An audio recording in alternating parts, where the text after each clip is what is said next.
আজকে অনেক দিন পরে আবার চলে এলাম আমার ইছামতি নদীতে। প্রায় 2 মাস পর আসলাম, একটু ট্রাই করে দেখি কি অবস্থা। নদীর পানি গোলা, যেটাকে বলে ডাব গোল। তারপরেও দেখি, আমরা চেষ্টা করে দেখি কি হয়। আমাদের হাত বড়শি ফেলানো হয়েছে, এখন একটা পলি মাছ লাগাইছে পুলক।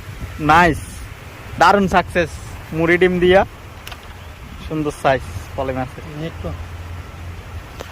ও মারে হঠাৎ হুদ্দুর খাই দে ও বাইবে তো বুরকি হাড়ি বাইর করা ফুরিব ফেলা ন। গিলগিল গিলগিল করে কই মাছের বাচ্চা একদম ডিম ন ইন টোপ খাইয়ে দেয়, কোন টোপ দিয়ে খাইয়ে দেয়। এটা আমরা এখন অবমুক্ত করব, সুন্দর করে ছেড়ে দাও।